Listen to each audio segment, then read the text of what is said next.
dan akhirnya kembali viral lagi pada tahun 2023 ini.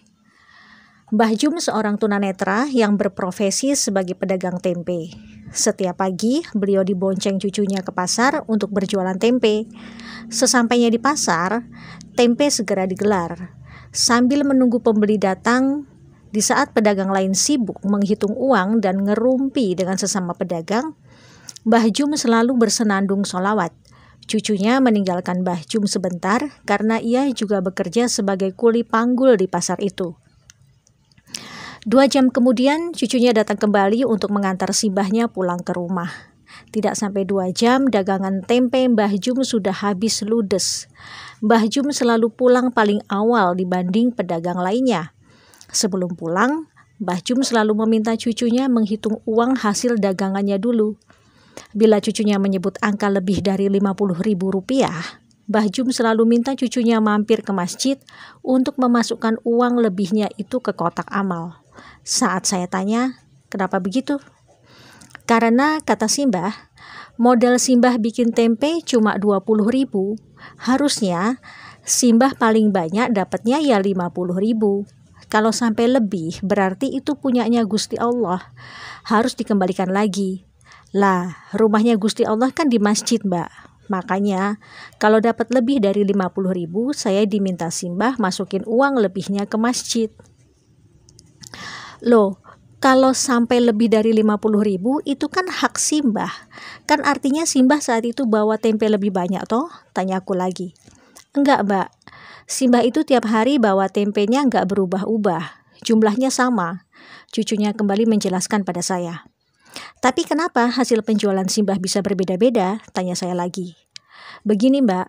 Kalau ada yang beli tempe sama Simbah, karena Simbah tidak bisa melihat, Simbah selalu bilang, ambil sendiri kembaliannya. Tapi mereka para pembeli itu selalu bilang, uangnya pas kok Mbah, nggak ada kembalian. Padahal banyak dari mereka yang beli tempe 5.000, ngasih uang 20.000. Ada yang beli tempe 10.000, ngasih uang 50.000. Dan mereka semua selalu bilang uangnya pas, nggak ada kembalian. Pernah suatu hari, Simbah dapat uang 350.000. Ya, 300.000-nya saya taruh di kotak amal masjid. Begitu penjelasan sang cucu. Saya melongo terdiam mendengar penjelasan itu. Di saat semua orang ingin semuanya menjadi uang, bahkan kalau bisa kotorannya sendiri pun disulap menjadi uang, tapi ini Mbah Jum. Logika saya yang hidup di era kemodernan jahiliyah ini belum sampai. Sampai rumah pukul 10 pagi, beliau langsung masak untuk makan siang dan malam. Ternyata Mbah Jum juga seorang tukang pijat bayi, begitulah orang di kampung itu menyebutnya. Jadi bila ada anak-anak yang dikeluhkan demam, batuk, pilek, rewel, kejang, diare, muntah-muntah, dan lain-lain, biasanya orang tua mereka akan langsung mengantar ke rumah Mbah Jum. Bahkan bukan hanya untuk pijat bayi dan anak-anak, Mbah Jum juga bisa membantu pemulihan kesehatan bagi orang dewasa yang mengalami keseleo, memar, patah tulang, dan sejenisnya. Mbah Jum tidak pernah memberikan tarif untuk jasanya itu, padahal beliau bersedia diganggu 24 jam bila ada yang butuh pertolongannya.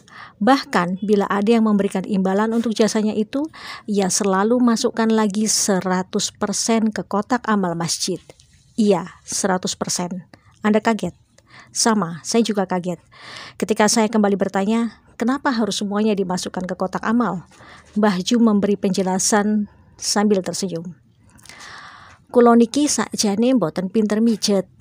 Nek wonten sing seger waras mergo dipijet kalih kula, niku sanes kula sing ndamel seger waras. Niku kersane Gusti Allah. Lah dadose mbayare mboten kalih kula, tapi kalih Gusti Allah. Beliau bicara dalam bahasa Jawa yang artinya saya itu sebenarnya nggak pinter mijit. Kalau ada yang sembuh karena saya pijit, itu bukan karena saya, tapi karena Gusti Allah. Jadi bayarnya bukan sama saya, tapi sama Gusti Allah. Lagi-lagi saya terdiam, lurus menatap wajah keriputnya yang bersih. Ternyata manusia yang datang dari peradaban kapitalis akan terkaget-kaget saat dihadapkan oleh peradaban sedekah tingkat tinggi macam ini, di mana di era kapitalis orang sekarat saja masih bisa dijadikan lahan bisnis. Jangankan bicara gratis, dengan menggunakan kartu BPJS saja sudah membuat beberapa oknum medis sinis. Mbah Jum tinggal bersama 5 orang cucunya. Sebenarnya yang cucu kandung Mbah Jum hanya satu, yaitu yang paling besar usia 20 tahun, laki-laki, yang selalu mengantar dan menemani Mbah Jum berjualan tempe di pasar. 4 orang cucunya yang lain itu adalah anak-anak yatim piatu dari tetangganya yang dulu rumahnya kebakaran. Masing-masing mereka berumur 12 tahun laki-laki, 10 tahun laki-laki, 8 tahun laki-laki, dan 7 tahun perempuan. Dikarenakan kondisinya yang tunanetra sejak lahir, membuat Mbah Jum tidak bisa membaca dan menulis. Namun ternyata ia hafal 30 juz Quran. Masya Allah. Cucunya yang paling besar ternyata guru mengaji untuk anak-anak di kampung mereka. Keempat orang cucu-cucu angkatnya ternyata semuanya sudah khatam Quran. Bahkan 2 di antaranya sudah ada yang hafal 6 juz dan 2 juz. Kulo niki tiang kampung. Boten saged ningali nopo-nopo ket bayi. Alhamdulillah kersani Gusti Allah kula diparingi berkah saged hafal Quran. Gusti Allah niku benar-benar adil kalih kula. Beliau bicara dalam bahasa Jawa yang artinya, saya ini orang kampung, tidak bisa melihat apapun dari bayi. Alhamdulillah kehendak Gusti Allah saya diberi keberkahan bisa hafal Quran. Gusti Allah itu benar-benar adil sama saya. Itu kata-kata terakhir Mbah Jum sebelum saya pamit pulang. Saya peluk erat dia, saya amati wajahnya. Saya rasa saat ini bidadari surga iri melihat Mbah Jum, karena kelak para bidadari itu akan menjadi pelayan bagi Mbah Jum insya Allah. Matur nuwun Mbah Jum atas pelajaran sedekah tingkat tinggi pada tahun 2008 yang sudah Simbah ajarkan pada saya di pelosok desa Yogyakarta.